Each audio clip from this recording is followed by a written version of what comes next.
Ito po muna gagawin ko mga bossing. Para po sa podium. Yan. Isa lang po yan mga boss. So, singit lang po ito mga bossing. Yan po yung mga ginagawa ko mga boss. Oh. Yan. Tsaka yun.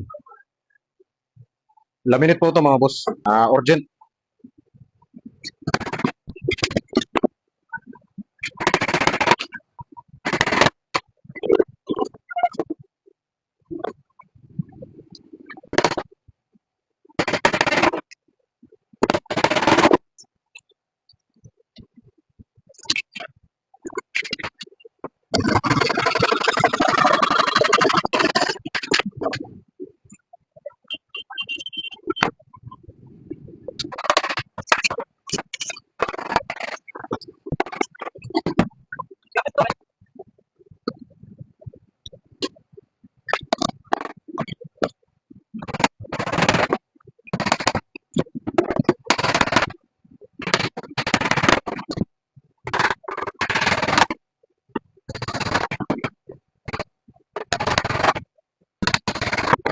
So, ito po yung pinakapaan niya mga bossing. Meron pa yun dito. Tapos yung ibabaw.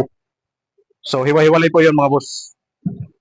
Tsaka ko na lang po buhin kapag may laminate na po mga bossing.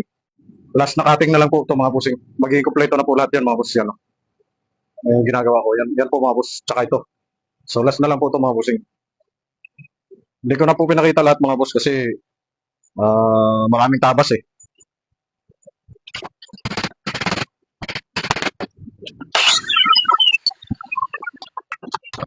Okay na po ang pagtatabas ko mga bossing. Bubuhin ko na lang po yan na may kasamang laminate formica. Yan po mga boss.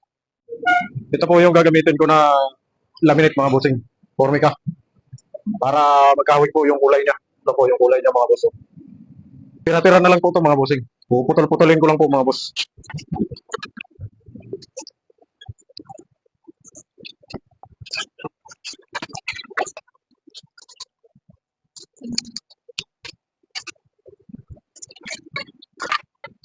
Scoring knife po yung gamit ko mga boss.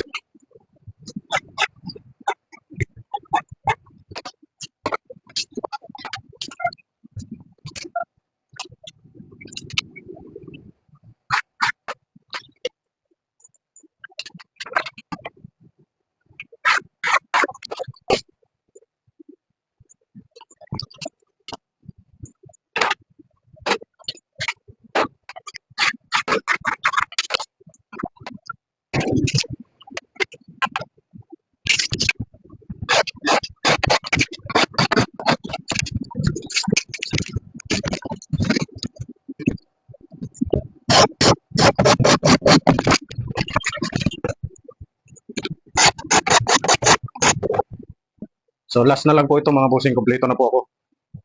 Unti-unti ko na pong ididikit tapos assemble. Ganoon lang ako mga bossing.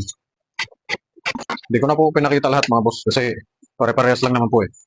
So ito na po lahat mga bossing. Ito mga boss. Ayan. Tapos yung mga edging niya. DIY edging lang po ang ginagawa ko dito mga boss. Wala po kaming PVC na edging. Pati ito mga bossing. Yan. Ito. Marami po yan mga boss. So, dikit, assemble na lang po ako mga bossing. Kinakapitan na po namin ng laminate mga bossing. Yung bawat parts niya. Tsaka na po namin i-assemble po mga bossing. Ang nilalagyan lang po namin ng laminate mga boss, yung nasa loob. Tsaka na lang po namin lagyan ng laminate sa labas kapag na-assemble na siya.